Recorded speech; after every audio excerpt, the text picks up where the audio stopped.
Bien, amigos de Radio Asistencia Humanitaria, esta vez por nuestra señal de TV, nuestra señal en vivo, ¿ya? Mi nombre es Ángel Rodríguez, tengan todos ustedes muy buenas tardes. He estado transmitiendo anteriormente los programas por las ondas radiales, bueno, a través del streaming que tenemos en nuestra página web, y ahora, bueno, lo hago a través de la señal audiovisual. Bueno, me presento, soy especialista en gestión del riesgo de desastres, bueno, con estudio de posgrado en gestión económica del riesgo de desastres y miembro voluntario de una institución de auxilio en emergencias, ¿no? Nuestro programa se llama Grandes Desastres Humanitarios. Bien, el día de hoy quiero trabajar un tema específico, especial, sobre todo dada la coyuntura de los desastres a nivel mundial. Tenemos un volcán en el país vecino del sur que ha hecho erupción, lo que obliga obviamente en el caso de una erupción volcánica a evacuar inmediatamente a la población aledaña, por lo menos entre 5 a 10 kilómetros a la redonda. Y sobre todo hemos tenido un desastre mucho más grande que ya ha dejado en realidad miles de muertos, que es el caso del terremoto que ha sucedido en Nepal hace tan solo unos días, ¿no? Inclusive esta mañana, no sé si esta mañana o hasta anoche en los medios, entre la propia población de Nepal se especulaba de que pronto vendría un sismo nuevo de 15 grados en la escala de Richter. Cosas totalmente sorprendentes, pero que es propio muy aparte del desconocimiento, de la especulación y del temor en que viven las personas, ¿no? Entonces, imagínense ustedes en el caso de nuestro país, en el caso específico de las ciudades costeras, cómo se especularía después de un primer sismo, ¿no? Primero la pregunta del millón, ¿no? Y que justo hace unos días lo conversaba con un amigo, ¿no? ¿Estas edificaciones antiguas soportarán? Y habría que preguntarnos, ¿no? Porque uno ve las edificaciones antiguas del centro histórico de Lima y de muchas otras ciudades del país, otros distritos de la propia ciudad de Lima, y piensa que no aguantarían, ¿no? En comparación a una casa de ladrillo y cemento. Pero totalmente falso, porque cualquiera de ellas puede colapsar. Va a depender mucho de la construcción, y aunque no lo crean, muchas de las construcciones antiguas ya han soportado varios sismos y fueron hechas justamente para ello, ¿no? Con paredes mucho más anchas, entre otros, ¿no? Entonces esa es más o menos la temática que tenemos alrededor de nuestro programa, ¿no? De grandes desastres humanitarios, en el que tenemos el objetivo de trabajar o analizar sobre todo tanto los desastres ocasionados por fenómenos naturales, así como aquellos ocasionados por la acción humana, ¿no? Como epidemias, conflictos bélicos, guerras, entre otros, ¿no? Y que van a ser motivo de análisis de los siguientes programas que vamos a ir emitiendo a lo largo de esta secuencia, a lo largo de este programa. Algo que me llama la atención y algo que me causa mucha preocupación es que hoy en día nuestra población en general no conoce acerca de los medios, los mecanismos bajo los que actúa el gobierno para poder actuar en la defensa civil, como se le conocía antes, ¿no? O en la gestión de riesgo de desastres, o cómo se va a intervenir. Tenemos una política que, bueno, no nos ha ayudado bastante y que hoy en día hace que solamente estemos esperando cada fin de mes o cada desastre en el extranjero para que hagan un reportaje, nos pongamos alertas y esperemos para ver qué pasaría con la ciudad de Lima en caso de un sismo. Pero en realidad yo creo que esa no debería ser la preocupación, sino qué deberíamos hacer. Más que qué pasaría, qué es lo que va a suceder. Sabemos que muchas estructuras pueden colapsar, mucha gente puede morir lamentablemente, pero nos interesa sobre todo qué deberíamos hacer, ¿no? A quién deberíamos acudir, qué es lo que se sucede inmediatamente después de sucedido un sismo, que es el desastre de origen natural que más nos puede afectar a nuestra zona costera, ¿no? Son el sismo y el tsunami en este caso. ¿Qué podríamos hacer, ¿no? Entonces, ¿cuáles son las responsabilidades, ¿no? Comienzo por comentarles brevemente que la defensa civil o el hecho de hacer frente a los desastres en nuestro país ha tenido una larga data a lo largo de nuestra historia, inclusive dentro de lo que se podría conocer como la prehistoria, ¿no? Desde un ámbito de vista occidental, es decir, antes de la llegada de los conquistadores, ¿no? El hombre peruano antiguo, por ejemplo, tenía una previsión, ¿no? Una facilidad para poder hacer frente a los desastres, o sobre todo para poder ponerse a buen recaudo en caso sucediera alguno, ¿no? Por ejemplo, tenía mucho respeto por la naturaleza, ¿no? se hablará mucho de concesiones telúricas acerca de que el hombre y la naturaleza ven ligados de la mano, puede ser o no, pero sí tenía bastante contacto con la naturaleza y bastante respeto por la misma, ¿no? Entonces, si alguien analiza, si uno de todos nosotros analiza cuáles son los modos de construcción, si se dan cuenta, los seres, los peruanos antiguos, el hombre peruano antiguo, no construía al costado de los ríos, no construía en las llanuras, construía siempre en las zonas, en las estribaciones andinas, ¿no? O sea, de mira al valle. ¿Por qué? Porque el valle era su medio de vida, ¿no? Era su medio de vida, era su forma de producir, porque ahí se hacía la agricultura, sobre todo, y en buena parte la ganadería, aunque bueno, en general la ganadería del hombre peruano antiguo ha sido en las alturas. Y al construir sus viviendas en partes altas y seguras, primero que le permitía defenderse ante el ataque de otras poblaciones o de otras naciones cercanas. Segundo, que también ampliaban su frontera agrícola, ¿no? Porque el valle, que es un suelo bastante rico y bastante hundible también en caso de sismo, bastante licuable, el valle tiene un suelo bastante rico, ¿no? Producto de la eyección fluvial a lo largo de muchos años, tiene un suelo bastante rico que le permite al ser humano poder hacer una agricultura intensiva en ese caso. Manejaban las cuencas hidrográficas, un mejor manejo del agua, algo que hoy en día no existe, ¿no? Hemos visto con los huaicos en Chosica no hace mucho, hace un mes aproximadamente, de que el manejo del agua pues es bien crítico, ¿no? ¿Cómo manejas el agua después de un desastre? Ellos sí tenían esas previsiones, ¿no? Tenemos todavía, inclusive debajo de Lima circulan, para regar los parques y jardines, circulan varias acequias que tienen origen hasta precolonial. Los propios andenes daban estabilidad a los taludes, evitando huaicos e inundaciones. Y además reducían a su mínima expresión los daños sociales y materiales, ¿no? Con todo esto, con todos estos antecedentes que se puede tener en el caso del hombre antiguo, ¿no? Por ejemplo, en sus construcciones, si uno analiza, y vamos a irnos al ejemplo más turístico, si uno analiza Sacsayhuamán, si uno analiza Machu Picchu, si uno analiza el templo de Huaytará o cualquier otra construcción antigua, va a ver que tienen primero construcciones con centros de gravedad bajos. Una construcción con un centro de gravedad bajo quiere decir que es una construcción totalmente plana y chata. Les pongo un ejemplo antagónico. Un edificio de 15 pisos, bastante delgado, de solamente 500 metros de área base, y con 15 pisos a 20 pisos ya tiene un centro de gravedad bastante alto, porque ese edificio es como una antena. El día que comienza a temblar la tierra se va a comenzar a mover. Eso significa bases anchas, ¿no? Las construcciones hasta la colonia, ¿no? Inclusive construcciones ya de la República que tenemos en la ciudad de Lima tienen bases anchas. Si uno ve en las casas de barrios altos tienen una base bastante amplia, ¿no? Piedras con 3 contactos como mínimo en el caso de las construcciones incas. Y sobre todo que tuvieron un sistema bastante interesante, ¿no? Siempre se ha hablado de los chasquis como personas que se encargaban de llevar los mensajes a lo largo de todo el imperio, ¿no? Que hacían lo que hoy en día hace la comunicación telefónica o el internet. En ese tiempo no había y ellos hacían eso.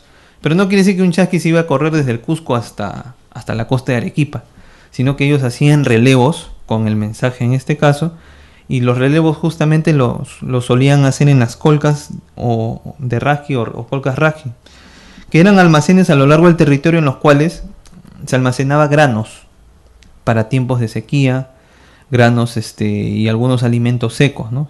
Conocidas las técnicas de procesamiento de alimentos durante estas épocas, en el caso del hombre peruano antiguo, ¿no? Esas son las condiciones bajo las que hemos vivido hasta el imperio incaico y el hombre antiguo previo a ello.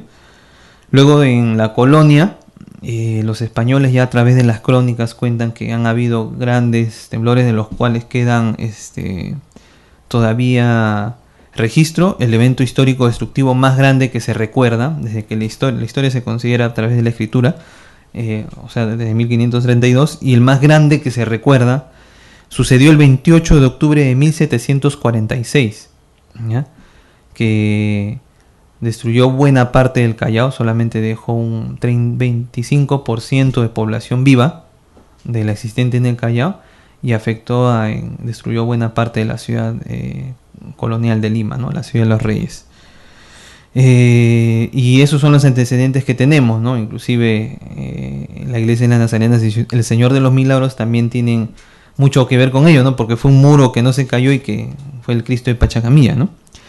Luego ya más adelante, en la época, en la época ya republicana, ¿no? Hemos tenido otros sismos, y uno de los que se recuerda en el siglo XX y acaecido en la ciudad de Lima justamente es el sucedido el 24 de mayo de 1940. ¿Ya? Ya la ciudad de Lima ya tenía una buena cantidad de habitantes y en todo caso tuvo una gran destrucción en la ciudad de Lima en ese caso. Pero consideremos 1940, son más o menos 70 años atrás. Todavía no había un sistema para iniciar la defensa en esos casos, ¿no? Nosotros sabemos de que siempre se ha trabajado la defensa nacional, ¿no? Como concepto. Se trabajó la defensa nacional como concepto, sobre todo en cuanto a conflictos bélicos, en cuanto a la guerra con Chile. Sin embargo, ya institucionalizándose, recién hay una institucionalización en 1972. ¿Qué sucede en 1972? 2 años antes se da el sismo con epicentro en Ancash, del 31 de mayo de 1970, que destruye Ancash, Lima, y que, bueno, se recuerda bastante por el alud sucedido en Yungay, ¿no? Que desapareció toda la población de Yungay. A partir de ello es que recién aquí en Perú, entre comillas, se ponen las pilas para hacer ese trabajo, y comienza en 1972. El gobierno militar crea, mediante el decreto ley 19338, el sistema de defensa civil, ¿ya? A diferencia de otros países en que la defensa civil ya era, o la protección civil, que era el apoyo gubernamental en caso de desastre, aquí recién y eso inició después de la Segunda Guerra Mundial. Acá inicia todavía en 1972. ¿Qué es lo que sucede en ese año? Bueno, se crea este sistema de defensa civil que depende del Ministerio del Interior, y que se crea un comité permanente, y a su vez se comienza a crear los comités, ¿no? Las formas de organización locales, ¿no? Los comités regionales, comités departamentales, provinciales, distritales, entre otros, y que sirven para dar una primera respuesta en caso sucedido algún desastre, ¿no? Sobre todo por la intervención militar que había en ese entonces, ¿no? Y así sucesivamente ha ido evolucionando hasta, con varias modificaciones en todo caso, ha ido evolucionando hasta el año 2007. ¿Qué sucede en el año 2007? El sismo del 15 de agosto del año 2007, que afecta a la región Ica, sobre todo cuyo epicentro fue cerca a las costas frente a las costas de Pisco, y que causa una gran cantidad de muertos. ¿Qué es lo que hace? Genera, sobre todo, hace que tomemos conciencia, ¿no? Como país, acerca de la necesidad de actualizar nuestra normativa, y sobre todo acerca de la necesidad de que nuestro país esté a la altura de los estándares internacionales para la atención de emergencias, ¿no? A nivel internacional ya se trabajaba la tendencia de la gestión del riesgo de desastres. ¿Qué significa ello? La gestión de riesgo de desastres, en contraposición con la defensa civil, ¿qué es lo que hace? La defensa civil antigua hacía una gestión del desastre, en la cual se entiende al desastre como una situación natural en la cual las sociedades actúan de manera reactiva. Es decir, esperábamos que llegue el sismo, esperábamos que llegue un incendio, un tsunami, un huaico, o cual fuera el fenómeno, para poder recién actuar. En cambio, en la gestión del riesgo de desastres, que tiene una teoría desarrollada, se entiende al desastre como un producto de los procesos de desarrollo y ocupación humana del territorio no planificados, ¿ya?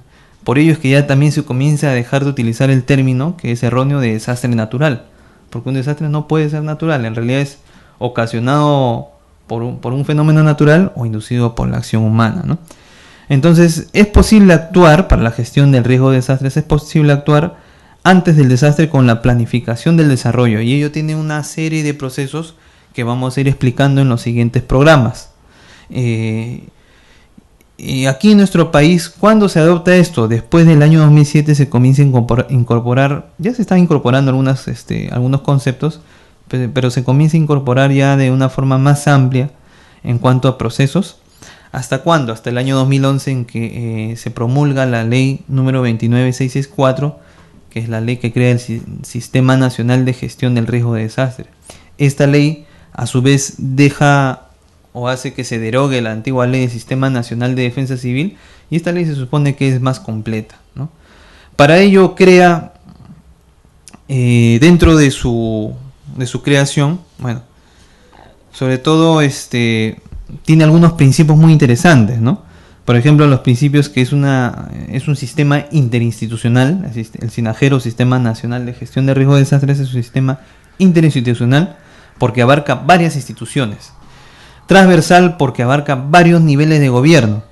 Sistémico porque integra, ¿no? Es integrador sobre todo en cuanto a niveles de gobierno, en cuanto a instituciones. Es sinérgico y descentralizado, ¿no? Ya no hay un centralismo como el que existía mucho antes.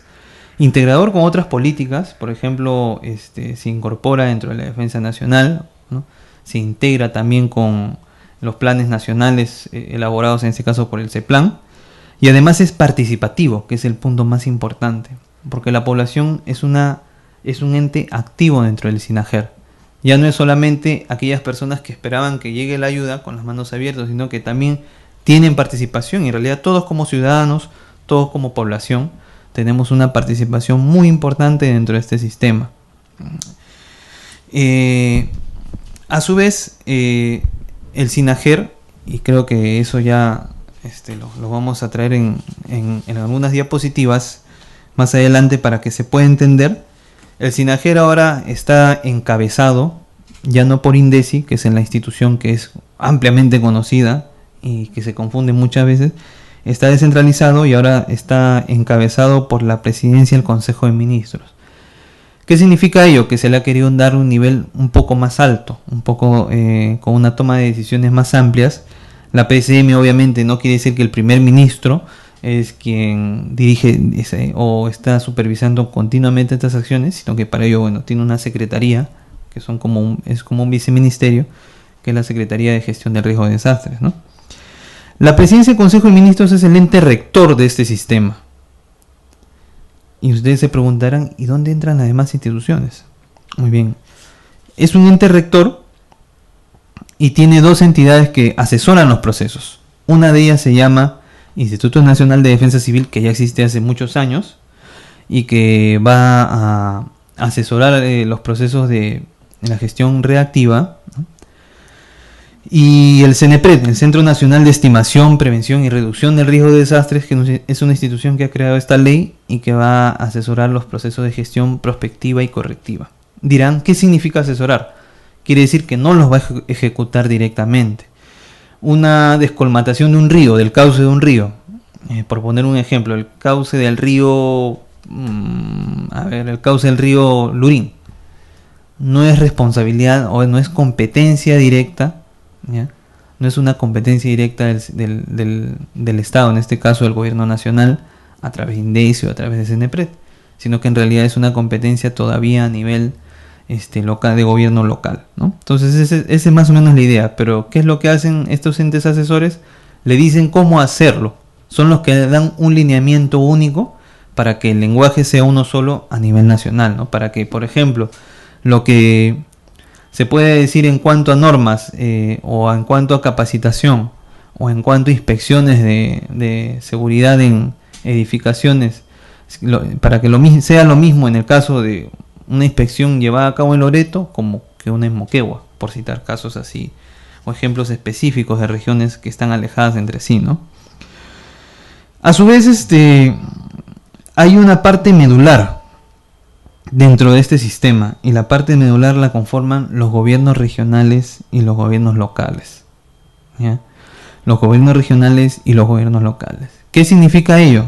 Que son ellos quienes van a tener esa potestad de ejecutar, porque un gobierno local, es decir, una municipalidad en ese caso, estamos ahorita en Santiago de Surco emitiendo, la municipalidad de Santiago de Surco es la que tiene la competencia para ejecutar las acciones propias de los procesos de la gestión de riesgo de desastres en su jurisdicción, ¿ya? Entonces eso ya lo habrán visto, ¿no? Surco ha creado inclusive una gerencia de gestión de riesgo de desastres, lo cual es bastante novedoso y bueno, ya tiene al menos 2 años de funcionamiento, y es un ejemplo que deberían seguir varios gobiernos regionales y locales, porque normalmente defensa civil es un tema aislado y que solamente se ve como recaudación en caso de inspecciones, ¿no?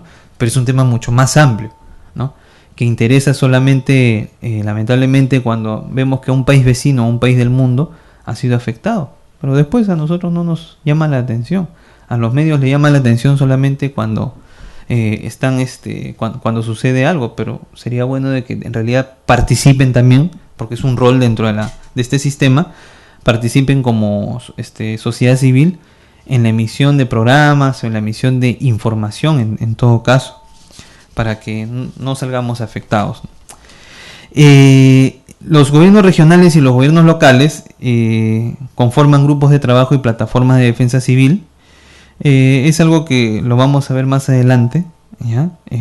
Estos grupos de trabajo en gestión de riesgos, desastres y plataformas de defensa civil los conforman y reemplazan a lo que habían sido los comités, ¿no? Los comités de defensa civil, y además participan las entidades privadas y la sociedad civil, ¿ya? ¿Qué entendemos por gestión del riesgo de desastres? Ya para finalizar el programa del día de hoy. Es el proceso de adopción de políticas, estrategias y prácticas orientadas a evitar y reducir los riesgos de desastres o minimizar sus efectos. ¿Ya? ¿Eso qué quiere decir? Que estamos hablando de políticas y estrategias a largo plazo, ¿no? En las cuales yo voy a prever, no solamente voy a hacer la prevención como comúnmente se le conoce, de ponerme mi mochila de emergencia o hacer mis círculos en caso de un simulacro, sino que voy a ir mucho más atrás en cuanto hasta procesos de invasión y construcción, ¿ya? Que es la diferencia con el procedimiento antiguo de la defensa civil, ¿no? A la defensa civil de antes solamente era una preparación para emergencias, era un atender la emergencia y era qué sucede después de la emergencia, cómo nos rehabilitamos, cómo volvemos a la normalidad. La gestión de riesgo de desastres va más allá. Es una ley nueva, en realidad ahorita en febrero ha cumplido 4 años, incluyendo también su reglamento, han cumplido 4 años, y ya se están viendo algunos primeros indicios de cómo se ha ido aplicando, al menos en la forma institucional, y se espera que los gobiernos regionales, locales, las instituciones privadas, las instituciones públicas, los colegios, ¿ya? Las instituciones educativas, sobre todo que tienen a los niños, y nosotros como sociedad civil comencemos a participar más de ello. Uno de los 11 principios que establece esta ley se llama principio de autoayuda. ¿Qué quiere decir un principio de autoayuda? En el cual, en este principio, la población tiene que participar de forma activa, ¿no? Tengamos en cuenta que durante las primeras 48 horas después de sucedido un desastre, la primera respuesta no va a llegar en su totalidad, ¿ya? Porque ustedes dirán, pues no, claro, yo vivo al costado del hospital, mi mamá se cayó y la llevo al hospital después de un sismo. Si se cayó cualquier día normal, la llevas al hospital, y hoy en día inclusive los hospitales están saturados. Imagínense llevarlo después de un sismo. Una hora después nos la recogemos, llevamos a la señora y nos vamos a encontrar con que el hospital va a estar totalmente colapsado. Les pongo un ejemplo que lo puse en el programa radial antes. En Ventanilla hubo un accidente vehicular el año 2014, sí, en los primeros meses del 2014, que tuvo como saldo 9 muertos y 20 heridos, si no estoy errando la cifra. Esos 9 muertos y 20 heridos, sobre todo los 20 heridos, significaron el colapso de al menos 4 hospitales, con 20 heridos, ¿ya? 4 hospitales, o sea, los heridos llegaron hasta el hospital de Puente Piedra, que está algo lejos, con la sala de emergencias, llegaron al hospital Carrión, inclusive 1 o 2 heridos, que está en el Callao. Imagínense qué sería de que un sismo deje por lo menos 70.000 heridos en todo Lima, que tiene una ciudad con casi 10 millones de habitantes, que tenga 70.000 heridos, que es un número bajo. ¿Cómo se atenderían? Lo llevamos al hospital, le pegamos al médico si quieren, y ni siquiera el médico, hasta de repente el médico también salió afectado por el sismo. ¿Qué hacemos? Entonces eso es algo que es lo que hay que tomar conciencia, sobre todo para la implementación de la gestión de riesgo de desastres. Ya en los próximos programas vamos a tener mayores detalles sobre cómo funciona esta ley y sobre todo la parte más práctica, ¿no? Cómo llega a nosotros, a la población, y cómo participamos dentro de la ejecución de la gestión del riesgo de desastres. Como sabemos, es un proceso totalmente participativo, ¿no? En el cual tenemos que involucrarnos todos, ¿no? Los actores públicos, las instituciones, los actores privados, las empresas, los colegios y sobre todo nosotros como institución, como población, perdón. Bien, eso es lo que hemos avanzado hasta el día de hoy.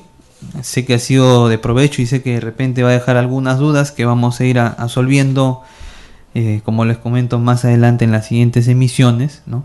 No se despeguen de nuestra señal. Para ello, estamos en este proceso de brindar toda la información posible y sobre todo a un costo cero. O sea, que saquen el mayor provecho posible a nuestra señal. Y bien, me despido a nombre de nuestra radioasistencia humanitaria, ¿no? Un saludo para todos los que nos sintonizan, tanto en Lima, en todo el país, inclusive en el extranjero. Y ya nos encontraremos con una siguiente emisión de nuestro programa Grandes Desastres Humanitarios. Gracias por su atención.